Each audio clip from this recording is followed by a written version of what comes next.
and Titan is a $5 billion company by revenue. Lenskart is right now at 770 million. So Lenskart is effectively 1/8, 1/7 of size of Lenskart. I'm sorry, Lenskart is 1/8, 1/7 size of Titan, and it has a slower growth rate than Titan. Titan has like 36% at $5 billion, half a billion in net margins, and these guys, 5% net margins, and these guys are like $770 million, barely profitable, if at all, and growing at 17%. Yet their revenue multiple that they're commanding was 13x, which is batshit crazy, which is just like, which is a loot, essentially. So I wrote an article, and you know what happened with that article as soon as I wrote it? Can you guess what happened with that article? Just guess. Take a guess. I'll take a sip. What must have happened to that article? It got shadow banned. It got shadow banned. Now my articles on LinkedIn get like 1 lakh views or something on an average. Okay. Sometimes they work, sometimes they don't. But 1 lakh is what you're looking at. And this particular article was getting a lot of some serious amount of response, but its impressions, its views hung at 5,000, and that's it. It got capped, and that's when I have 2,000 people on WhatsApp. So they basically shadow banned my article. So then what I did was I sent that article to my 30,000 people in the mailing list. Will not be defeated. Will not be defeated, So that happened. Speaking of defeat, no, not really. That's a bad way to tie things. But yeah, so moving on, Lenskart episode is on. Right now, what I've said is that it's a PTM moment happening again. You remember the markets were good before PTM debuted, when PTM went IPO. Markets were great. A lot of companies were going IPO. A lot of hotness was all around. And then PTM went public at a $20 billion valuation. At a serious fanfare. Everybody was slightly overwhelmed with the valuation. But then they went public. And then they took down the entire market with them. You remember that? Just a few years ago. And PTM has still not recovered from its IPO price. Essentially, the company is valued at, how much is the company valued at right now? PTM market cap at the moment. PTM market cap is in dollars. Why do they say billion rupees? I have a trouble understanding billion rupees. Okay, 63,000 crores. 63,000 crores. Hello, good morning, Mr. Patil. 63,000 crores. How much is that in billion dollars? So, 7.5 billion dollars. Or let's say $8 billion. So the company debuted at $20 billion, and then it's now valued at $8 billion. So whoever invested in the company at that time, they basically just lost more than half of their money. Okay. And not just Paytm. When Paytm went IPO, it took the entire stock market down with it because the sentiment turned negative all of a sudden. So I had written that Lenskart's $10 billion valuation is the Paytm moment happening again. Okay. And their PR guys basically shadow banned my post. But we will not be defeated. Moving on. Let's see what happens there, right?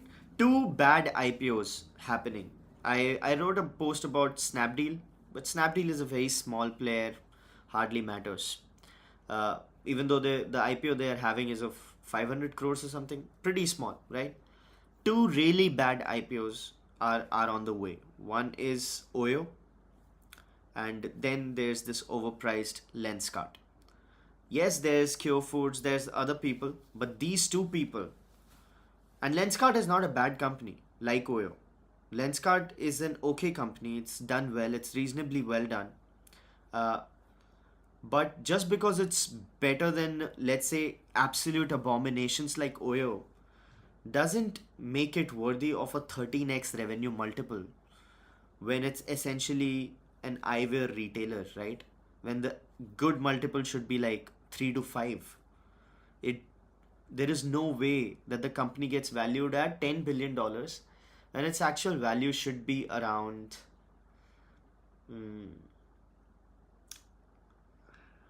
what should be its actual 3.5 to 4 to 5 billion dollars. 3.5 to 5 billion dollars. So effectively what might just happen with Lenskart is that it goes public at $10 billion, it pops up a little, and then something wrong happens with the market, as it always does, and then the company's value crashes to 70%. 70%, it goes down by 70%, and that happens. That has happened to a lot of people in the West and in India as well. PTM is just one example. A lot of companies just went down, and it's absolutely almost certain that it's going to happen to Lenskart if it values itself at $10 billion, which it is. So it's basically loot. They're trying to loot the retail investors, and you know now they're like censoring and shadow banning people's posts about them, which is so pathetic. Moving on, uh, Indians on the hybrid to electric future. Strong hybrid vehicles as much in demand as EVs, with 18% growth for both in FY25. Auto companies look up to electric turn fuel portfolio. So this is in continuation to what we've been discussing at Thinkers Frequency. Viewers of Thinkers Frequency would know. Uh, but before that, let me answer this question by Mr. Kondalkar, Manish Kondalkar. Hey, do you believe in the simulation theory? I do, actually. I do believe in the simulation theory. I mean, when I say believe, I'm not certain, of course, but I do find a lot of merit in the simulation theory. Mr. Kondalkar. I actually find it very interesting, the simulation theory. Moving on. So Indian car market essentially is looking at just one second. One other question. Mr. Nitin Jain asks, have you seen articles around Piyush trying to buy additional shares but at 2019 valuation? Actually reflects accurate valuation. Mr. Nitin Jain asks, Mr. Piyush Bansal is buying shares at $1 billion valuation, uh, before the IPO. Is that the real valuation? No, no. In all fairness, Lenskart deserves a good valuation of, let's say, $3.5 to $5 billion. It's not worth $1 billion because it's not a bad company, right? It's good gross margins, okay, zero net margins right now, but net margins will figure out. It might just turn up to be like a 2.2 to 3 to 5% net margin game at $1 billion in revenue someday. In a couple of years it'll reach $1 billion in revenue, maybe couple of years or 3 years. So you're basically looking at a company which can do $1 billion in revenue at, let's say, very optimistically 5% net margin. So that's what would be 100 million, 50 million. 50 million is 400 crores, 500 crore kind of a profit. So it's not a bad company, right? It's not worth $1 billion definitely. At that scale, it should get valued at, let's say, 4 to 5 billion easily, right? But right now, to get a valuation or look at valuation of 10 billion is a sham, for the lack of a better word. And about buying those shares, it's basically, viewers of Thinkers Frequency know, we discussed it in depth. It's basically an award to keep the founders motivated, when they get a share allocation at a better price. It's one of the things that many people do. Many founders get this kind of an award. So some shares you buy at $1 billion valuation raises your stake. You take a loan. So how this happens is also very interesting. So obviously you don't have like $200 million lying around, right? You don't have that kind of cash. Mr. Bansal doesn't have that cash. So what they do is they take a loan, a personal loan, and buy the stocks, okay, with the stocks as collateral. So they have their existing stocks, they use those stocks as collateral to take this loan to buy more stocks in the same old company. So it's your stocks used as collateral to buy this loan, this loan used to buy these stocks at a better valuation. Now what they hope for is that the valuation will rise. Okay, so they'll get a $10 billion valuation. Now that particular stake is extremely well valued, so this loan becomes not a problem. This is what Ritesh Agrawal also did with Oyo. So what he did was he took a personal loan guaranteed by SoftBank to buy Oyo's shares at a $10 billion valuation in 2019. Okay, so then what he tried doing was, just next year, he wanted to IPO the company at a $12 billion valuation. So this is what he did. He had Oyo shares. He used those shares as collateral to take a personal loan guaranteed by SoftBank, and then bought more Oyo shares from existing shareholders. Okay, so two-party transaction it was. One was the personal loan he took with his shares as collateral, and one a bigger loan with SoftBank as the guarantor. Okay, now then what he tried doing was buying at 10 billion. He raised the value of the company himself to 10 billion. Before that it was like 7 billion. He raised it to 10 billion and then tried going public at 12 billion. Then what happened was the entire market crashed. Oyo's valuation crashed. Then it crashed from 12 billion to 9 billion to 6 billion to 5 billion to $2.5 billion. So then in a life-saving round, he got like some 35 million or something, 50 million, very small amount of money from family offices, Indian family offices, at a valuation of $2.5 billion. Okay. So imagine if he had IPO'd at $12 billion, what kind of a scam it would have been on the Indian public.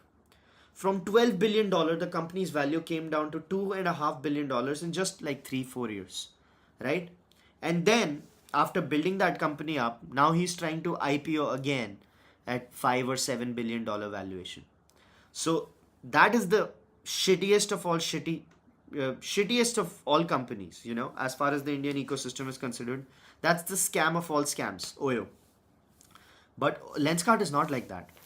And that transaction is also not like that. So I hope that clears it. That must have been an interesting story, right? I've written a lot about Oyo also. And they also tried shadow banning my posts. But then I have like 30,000 people in my mailing list. I sent mails to all of them. Will not be defeated.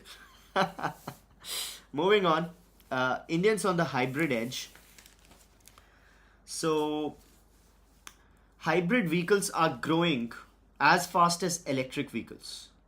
Okay. Now, hybrid vehicles, yeah, got it. Thanks for the insight. No problem, Mr. Jain. So the scene is that hybrid vehicles are growing like 18% year on year, which is exactly what EVs are also growing at, right? Now, what I'm trying to check is the base all right? Is the base all right? So yeah, base is also almost the same. So they are like 118,000 electric vehicles sold and 105 hybrid vehicles sold, and they are both growing at 19 and 18%. So Indian car market is looking at hybrid vehicles as much as it's looking at the electric vehicles, and the base is also same, which signifies some bottlenecks as far as the electric vehicle charging ecosystem is considered, and also some comfort as far as hybrid vehicles are considered in India, right? So this is great news for Maruti. This is great news for a lot of people. Right now, India just has like 5 hybrid vehicles in total, right? One is Toyota, one is somebody else. So very few number of hybrid vehicles right now, but a lot of sales. And that basically is gonna affect how that cafe thing is gonna work out, right? So viewers of Thinkers Frequency would know corporate average fuel emissions.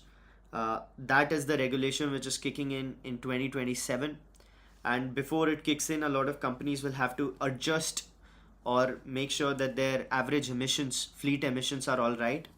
So for making those fleet emissions all right, they'll have to decouple from, let's say, diesel or petrol, move towards blended petrol, that's blended ethanol petrol, blended fuels, hybrids, CNGs, EVs, and so on and so forth. So if hybrids have a good take rate in the Indian market, this means that companies like Maruti will benefit. So Maruti is coming out with a hybrid, and so is Tata, and so is Mahindra. These people have been very, very proactive with the electric vehicle thing, but now they're gonna go with the hybrid as well. Moving on, banks have come out with a lot of reports. HDFC, Yes Bank, Union Bank, AU, Small Finance Bank, ICICI Bank, and so on and so forth. And all of those reports are good. They are good. Now, despite net interest margin declines, banks have come out with good financials. Now, before you say, but Nishant, you said net interest margins will lead to bad financials. Net interest margins have not kicked in as yet, totally. It's just been a few days for the net interest margin to actually take over, just been less than a month. So the next quarter will have real pressure as far as the net interest margin play is considered. However, even in this quarter, net interest margin has been a problem for the banks. But what has brought the PAT up for a lot of banks is that the absolute lending has grown. Lending has grown in absolute terms, and treasury income has been nice. So treasury income is essentially banks holding bonds. So banks hold bonds, government G-Secs, as they're called, G securities. Banks hold bonds, right? Now when the interest rate comes down, okay, bond goes up. Bond becomes more profitable. Now you'd say, why? But why? Why does, like, when interest rate goes up, or let's say when interest rate goes down, why do bonds become better? Okay, so I'll explain that. It's very nice, interesting. We'll get to have our own, banking, intel. So what happens is, you buy a bond. A bank buys a government bond at a fixed interest rate. Okay. Now that bond, when the interest rate of the RBI, the repo rate, goes down, suddenly this bond becomes more attractive, right? Because bank is going to get like that X amount of interest. Let's say it bought a bond at 7% interest. Okay. Now the interest rate goes down. RBI decreases its interest rates, lending becomes cheaper. But this bond is going to give them 7% interest regardless, right? So it becomes higher in value. And that sort of pushed up the treasury income. And, like in absolute terms, net.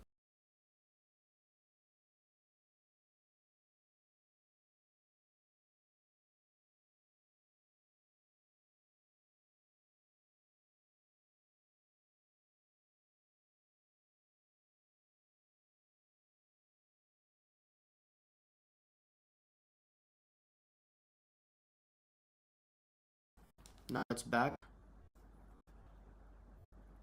Sorry about that. I don't know what happened. Is it okay now? Can you hear me? Can you see me? If you can hear me and see me, please say yes.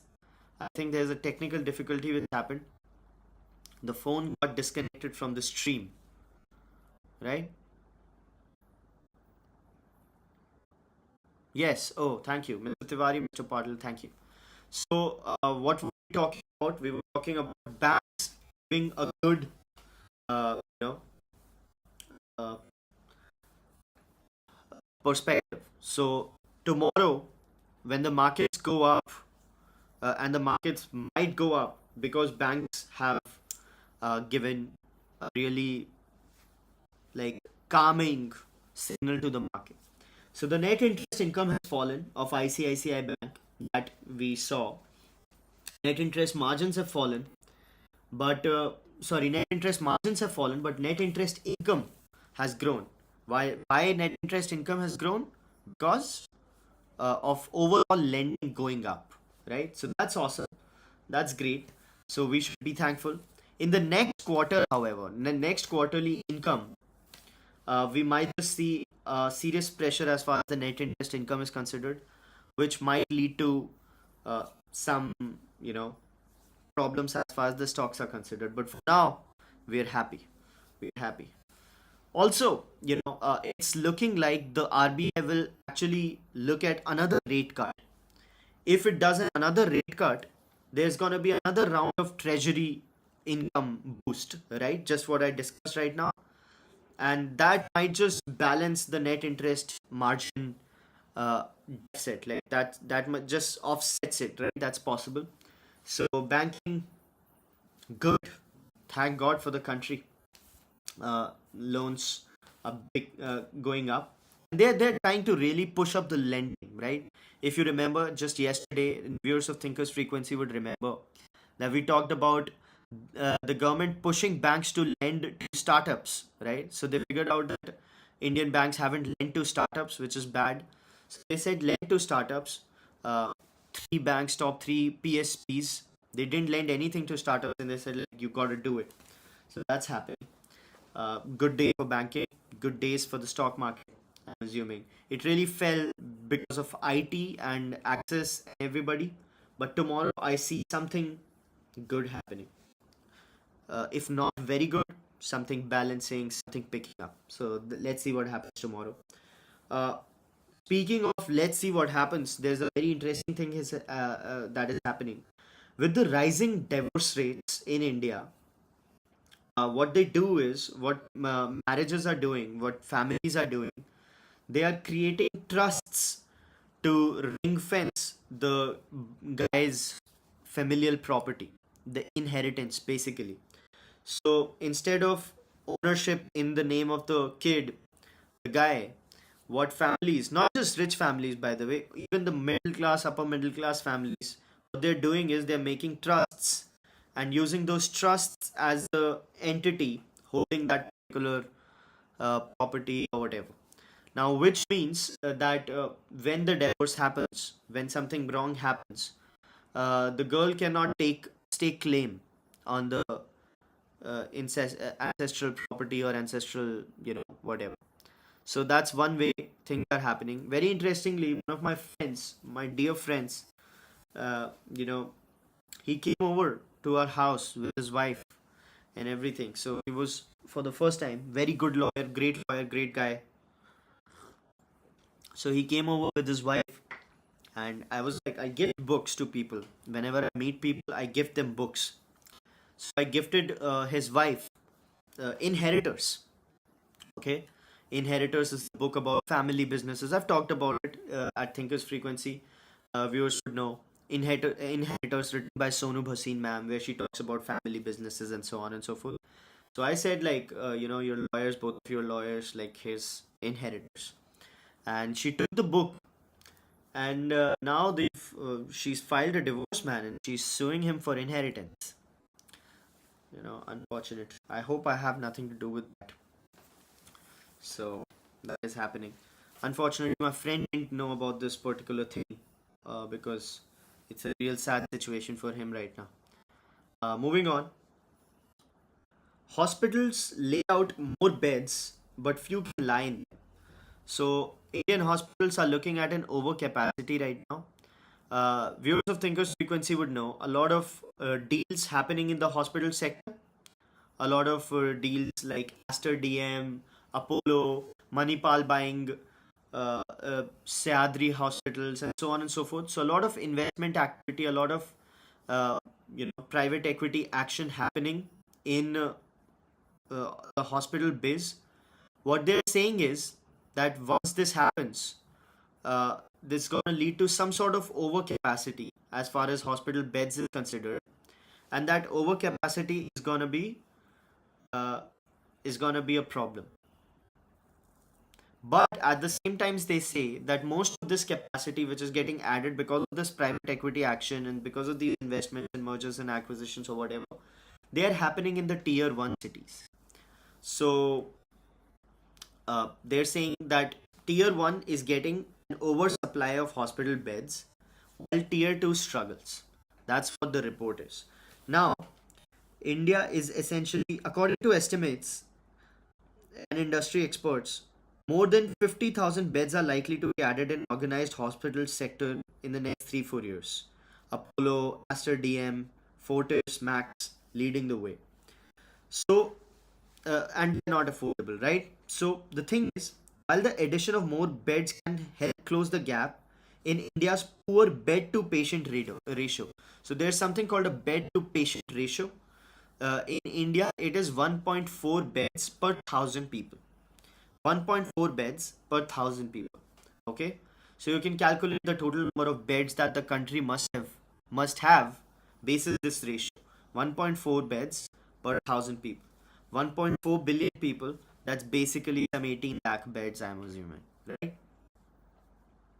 Right. 18 lakh, 1.8 crore, 18 crore, and 180 crore. Yeah, something like that. So 18 lakh beds. Now WHO says that this number should be around 2. Sorry, 3. WHO says that the average beds per people, that ratio, which is 1.4 right now, 1.4 per 1,000 people in India, it should be actually 3. But the problem is, even with this 1.4, 75% of this healthcare is catered to just one third of the population. That is like tier 1, tier 2, and so on and so forth. So the 25% is catering to, uh, you know, basically two-third of the population. So this it's rapid, extremely skewed the whole bed ratio, which is a bit of a problem. So when it comes to quality, the bed density goes down to zero point 0.4 and 1 because so Indian bed market, sorry, hospital beds, they are private hospitals, clinics, small clinics, mom and pops, then government hospitals, and then private hospitals, the organized big chains, right? Obviously, quality differs with the organized big chain, up in quality, mom and pops, low in quality, government must be in the middle or something, right? So, India, what they're looking at is right now, as these investments take over and as they lead to results in a few years, uh, what we're going to see is some sort of overcapacity in the metro sector, you know, and that's going to be a bit of a problem. So that's, but that's going to reduce the price, right, for the tier 1 guys. So what you're going to see as a second order effect of that is that people from rural areas or people from tier 2, tier 3 guys, they're going to come to the city to get treated. So right now, medical tourism is a big market in India. Okay, medical tourism, which is basically bringing people from Europe or Africa and America to India for treatments. You know why? Because Indian healthcare is extremely cheap. Extremely cheap. It's extremely good, extremely cheap as far as operations are considered, surgeries are considered, and dental treatments are considered. So I see a lot of people in Indians who come to India not because उन्हें देश की मिट्टी खींच लाई. No, it's just because they have dental treatment. So it makes sense for them to come to India, get their dental operation or whatever, and then go back to where they came from, let's say Canada or America, and it's still cheaper. So medical tourism happens a lot in India, and it's a growing industry. It's gonna grow crazy in years to come. Right now, what happens? What's gonna happen with this particular oversupply is that medical tourism is gonna happen from abroad, which is gonna grow, utilize some of this capacity. But medical tourism is also gonna happen from villages and rural areas.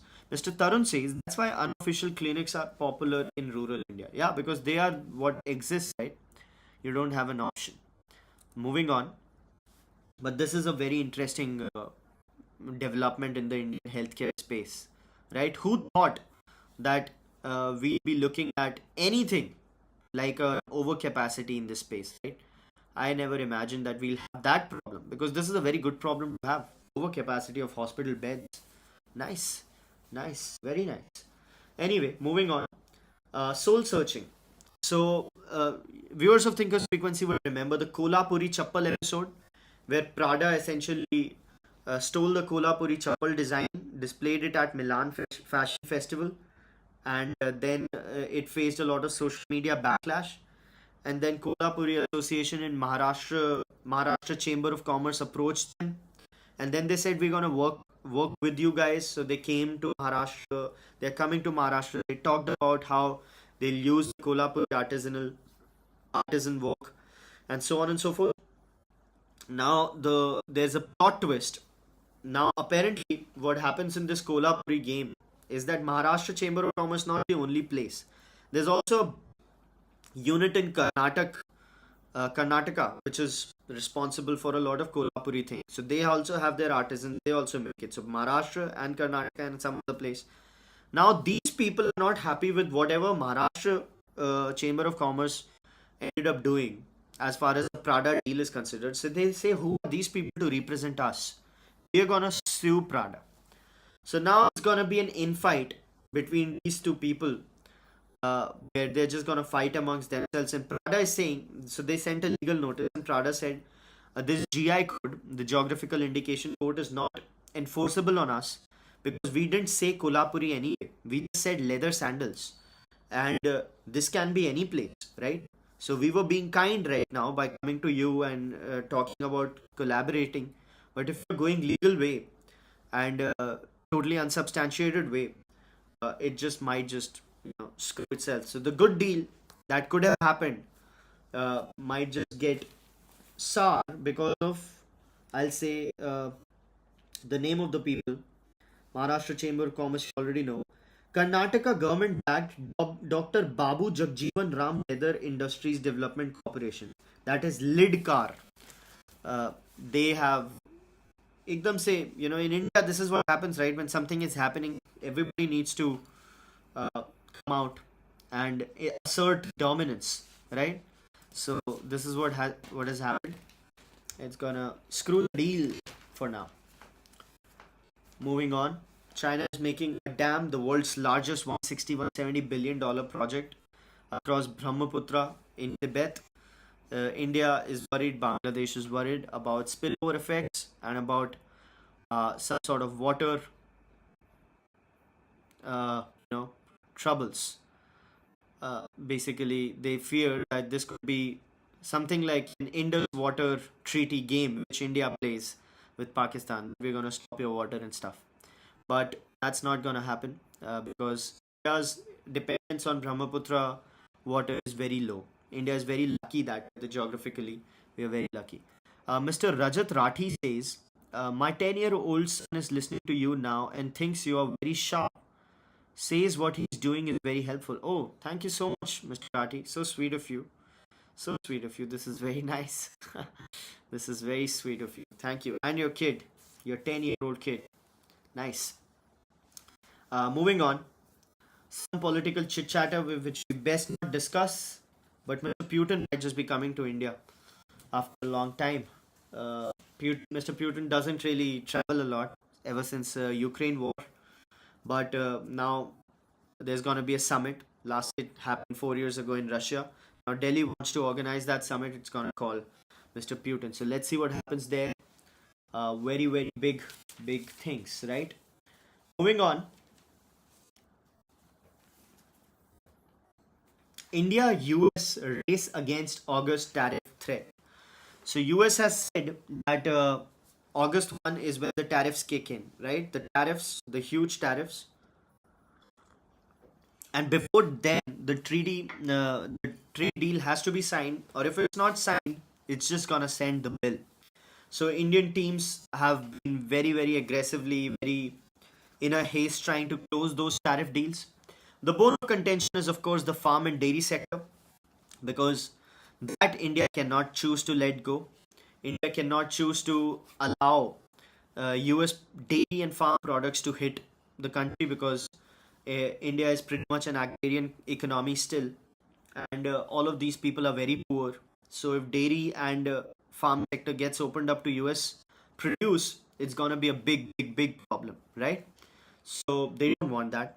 Also, India wants some respite for the tariffs that US is levying on steel exports, steel and aluminum exports, $7 billion exports, and the auto parts exports, the $2.2 billion exports, right? So India wants some exemptions on that. However, for now, the fifth round of bilateral trade talks are over. The teams have returned, and August 1 is just like 10 days away. Let's see the deal which India is able to cut with US. Right now, US says that India will get a deal similar to like Indonesia. Indonesia is getting 19% tariff, 10% base tariff, and then 9% whatever comes over it. Uh, India might just get something similar.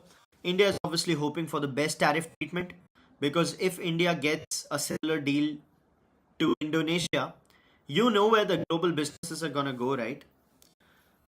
You know it. You know it. Just say it. Say it, folks. Don't be shy. We talked about this.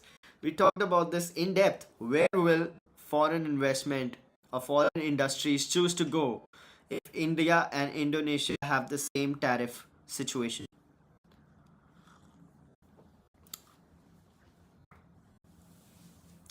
No, no comments? Come on. You know about this. We've discussed this, right? We've discussed this. Indonesia. Indonesia. Because India is an especially messed up place to work or for foreign investments. And though we are trying our best, though we are trying real hard to make India a much Indonesia, the country's name starts with I, says Mr. Tushar Tiwari. Mr. Tarun says Indonesia. You're right. The problem is when I talk, there's a slight latency, right? So even though I expect responses in like real time, uh, there's slight delay. So you did respond with comments, but it's just that I got them late. So Indonesia is right, and that's bad news for India. India really needs a much more favorable tax treatment, tariff treatment, to be able to attract a lot of industry. So moving on, some real action happening. 8 IIT made chipsets ready for fab run, says Mr. Ashwini Vaishnav. A lot of talk, of course. It's a nothing burger. Moving on, Snapdeal filing IPO, 500 crore legal face off for Prada, as we discussed. ED has summoned Meta and Google executives. You know why? Why has ED summoned Meta and Google executives? Now, ED has summoned Meta and Google executives because so they want to see how these betting apps are using Meta and Google ads to lure people. Because of a lot of, just yesterday we discussed how betting apps were leading to uh, debt, some sort of debt collection. I'm sorry, did I go offline? Mr. Tarun says betting. You're right. You're right, Mr. Tarun. Uh, Debts, betting is leading to leading people into debt. Some of them are committing suicides. A lot of problems are happening. Addictions are happening.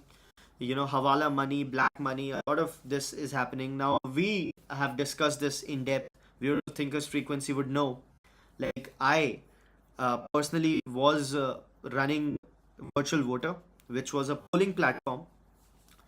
We did very well. We predicted the Lok Sabha election results better than anybody else, even though we were very low as far as.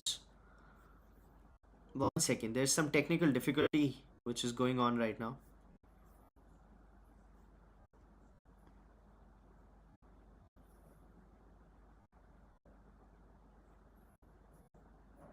It says that viewers are gonna suffer some errors because of my video not streaming that well. Sorry about that, folks. If you're facing that problem, I don't know why this is happening. Maybe it's the internet, maybe it's not. I don't know. So I'm at it. Okay, continue. Let me know if there's a problem. I'll try to fix it, and we'll try to sort this out.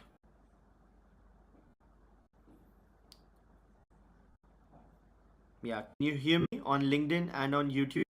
Sorry if there was a problem. Now the connection is back. I don't know. Internet troubles. So, yeah. So, viewers, thinkers, frequency would know how we talked about my running virtual voter, and our polling platform did exceedingly well. We, predicted the Lok Sabha elections better than everybody. Even the star pollsters, the multi-crore pollsters, we were a very small company. But monetizing polls was hard. So we went to the betting market to take a look, because we thought that if we could build something like a poly market in India, uh, that could be nice, right? Where people could estimate what's going to happen based on real money wages, bets. So, wagers, bets.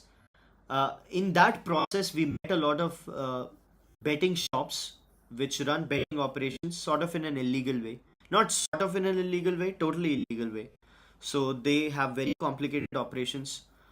They basically get money from people through bank transfers. For that, they need bank accounts, different bank accounts. Then they need to route that money. Then they got to cover that money and so on and so forth. It's very complicated. But we realized how this business actually works. And in that, we also realized a company called Probo, which claims to be an opinion trading platform. However, it's like an illegal betting shop at a scale of 500 crores. Invested by Peak XV and a lot of big players. So they have like take $28 million in investments, and they're basically an illegal betting shop, who pays GST. So none of the opinion trading is happening there. It's basically they get odds from the internet, display those odds like a dabba trading platform, and claim to be like a poly market. Now poly market, what it does is whatever bets you place, they actually change the odds, right? But on Probo, it doesn't happen. Probo has odds borrowed from, let's say, foreign betting apps like betting sites like Betfair and so on and so forth. So they're basically a sham, running as an opinion trading platform, making like 500 crore rupees in revenue and 100 crore in PAT, profit after tax. So that is Probo, and we realized that we didn't get into that market because we didn't want to do betting like that. But thank God we didn't, because right after we closed that chapter of our lives, a lot of ED action is starting to happen in the betting marketplace. ED is really getting around the betting players. Some raids happening in Mumbai. Let's see. Let's see what happens. Moving on. I hope the connection is clear, folks. Uh, right now it says excellent connection. I hope you didn't face a lot of problems. Please write it's okay or something so that I can know. I'm sorry about this, by the way. It's not on me though. Moving on. There's a very interesting update about cruise sailing in India. Now that Mr. Rajat Sethi has actually said that his 10-year-old is watching the show, I'll have to be very careful how I say things, because, first of all, I shouldn't say any expletives, which I don't. Uh, and secondly, I should explain everything as a 10-year-old would understand without diluting the intellectual depth that we usually have, right? So, moving on, this cruise sailing market is a very small market right now in India. Okay, so what happens is big ships like Titanic take people ferry ill. Some tours happen, great rooms, great food, and so on and so forth. A cruise kind of an experience, right? Now this is a very small uh, play in India right now, and but it's growing, So in 2014-15, India had like 1 lakh cruise passengers. 1 lakh. Now these people are rich people, because cruise is very expensive, right? Per day they take a lot of money. So 1 lakh people in 2014-15. Guess how many people must there be in 2024-2025? From 2014-15, 1 lakh to what? How much must the cruise market have grown in India? Can you guess? Can you take a guess, folks? It's already 8:54. We are going to be having to quick. So, 5 lakh people. 5 lakh people. Now, what India is trying to do is by 29. Oh, Mr. Tiwari, you're absolutely right. 100% right. 5 lakh. Amazing. Amazing. So, 5 lakh people indeed. What India is hoping for is 1 million people by 2029. Okay, now how that is, what they want to be doing in that case is that they want to allow Indian ports as hub ports, basically where foreign ports are not registered, foreign ships are not registered but operate.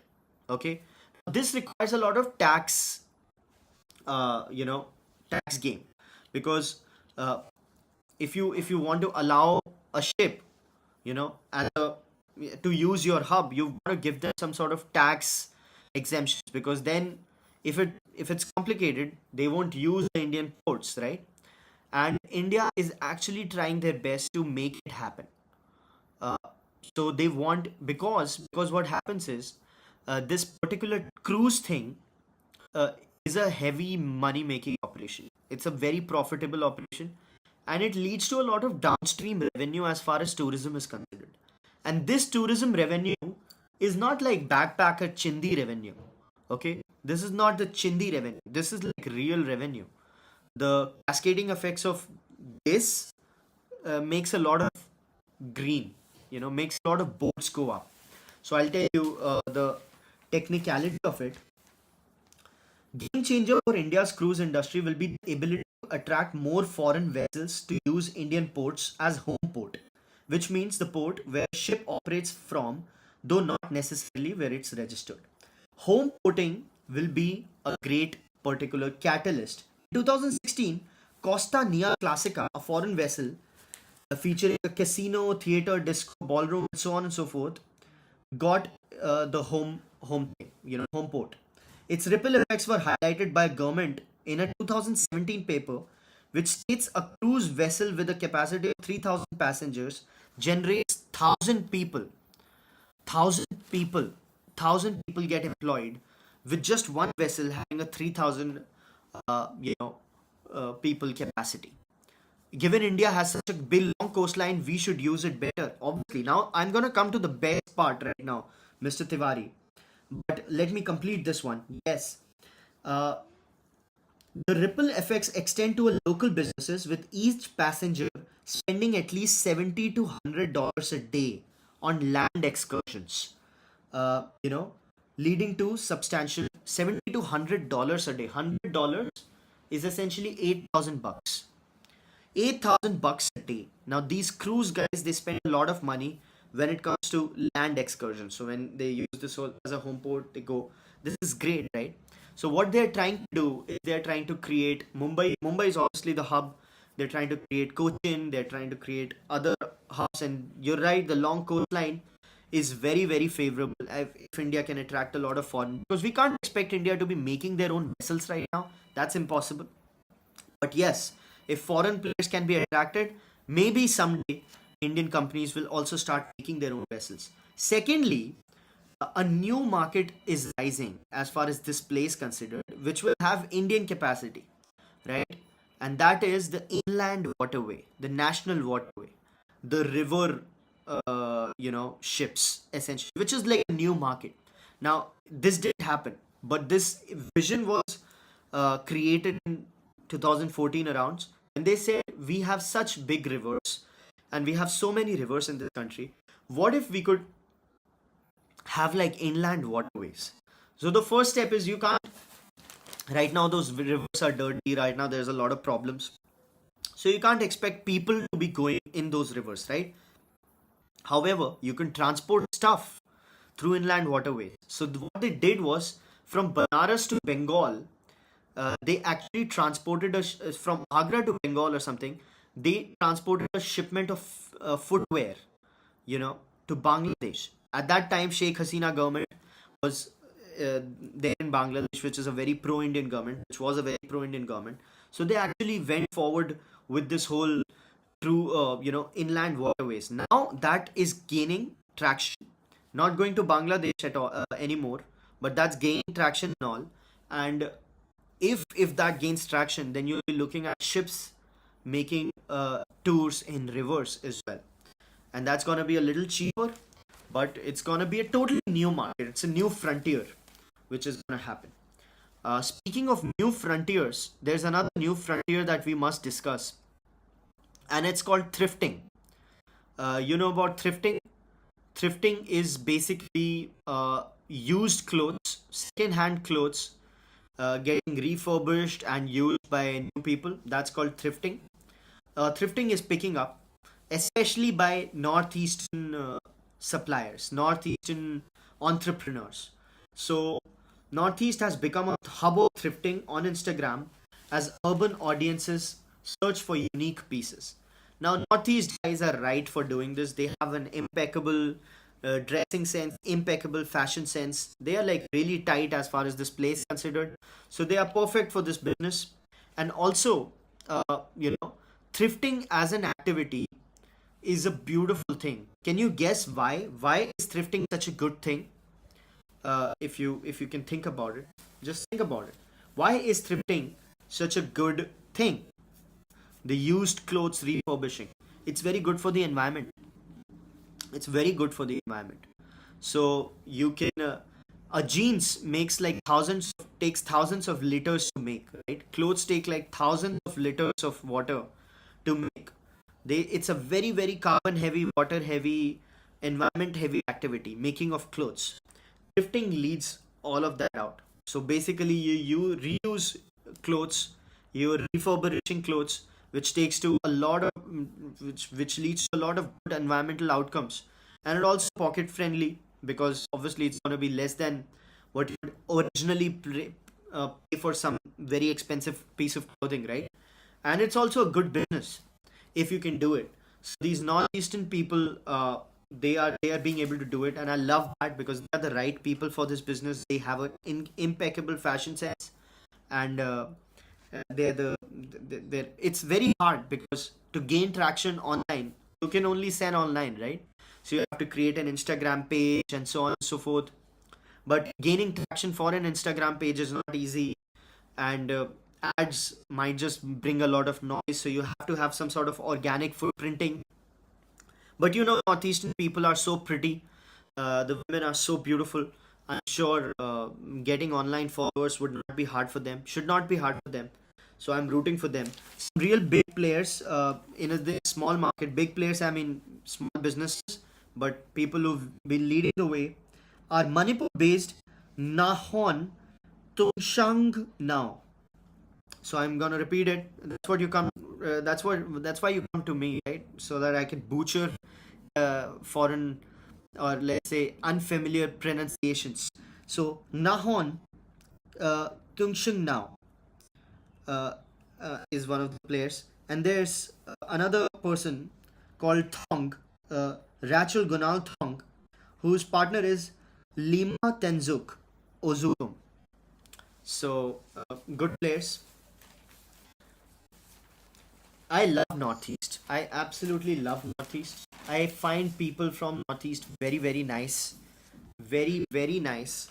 Beautiful people. Very, very kind. Very genuine people. So, love it that they are being able to connect with this new business opportunity. All the power to them. Moving on. Trump is suing Wall Street Journal and Rupert Murdoch for $10 billion over the Epstein story. $10 billion lawsuit.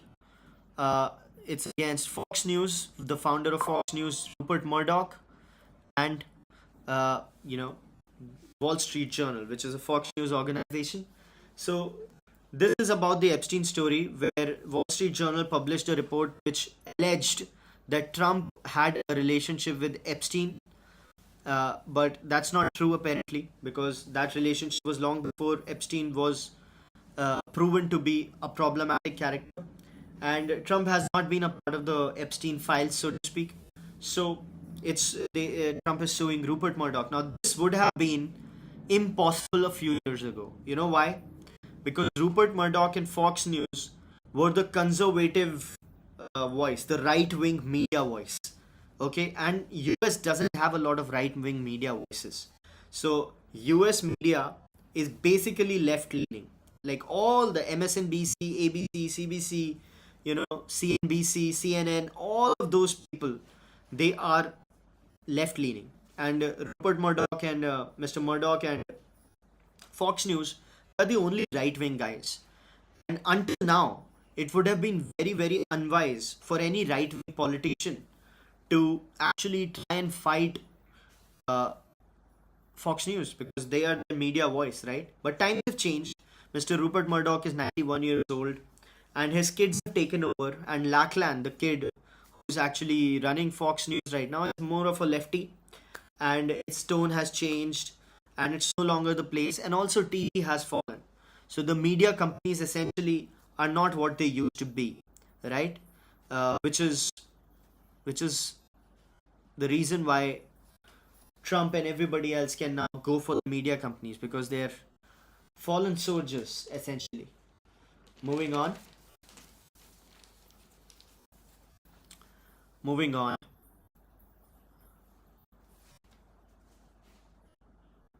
I hope you can hear me. Some internet problems happening today.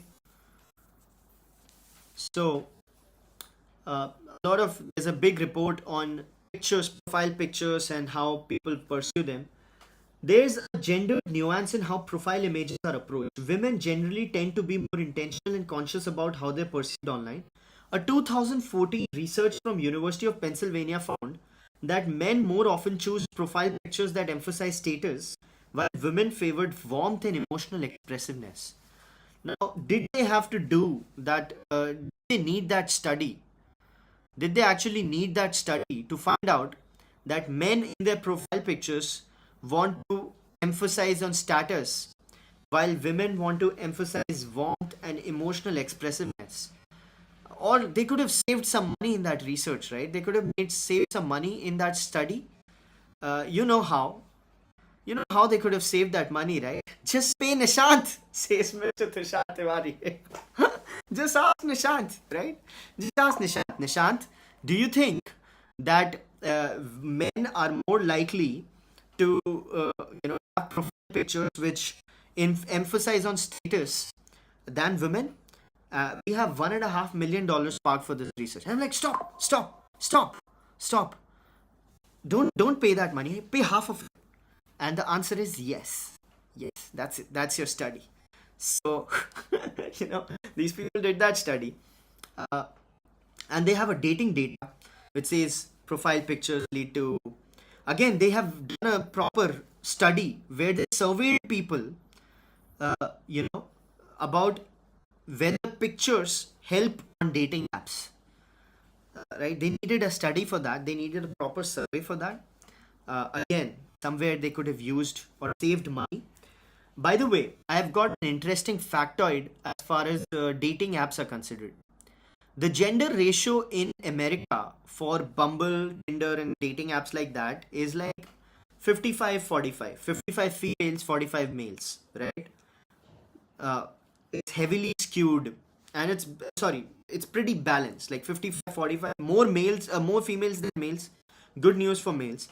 Guess the gender ratio in India. Don't Google it.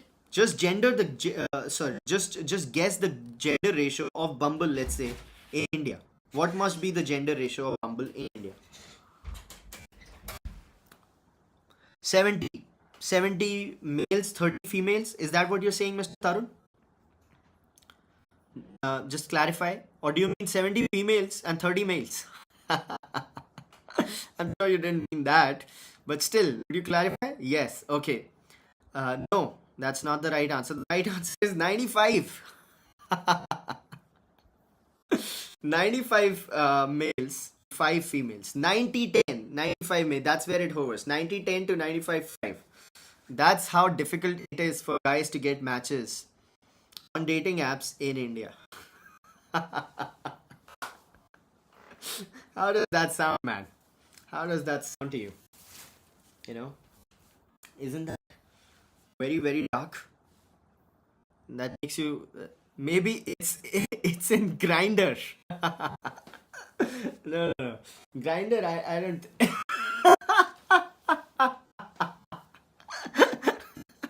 That's well said, Mr. Tarun. Mr. Tarun says that joke applies to Grinder. Maybe it's Grinder. No, it's not Grinder. It's Bumble. But well said. That joke is like 9 out of 10.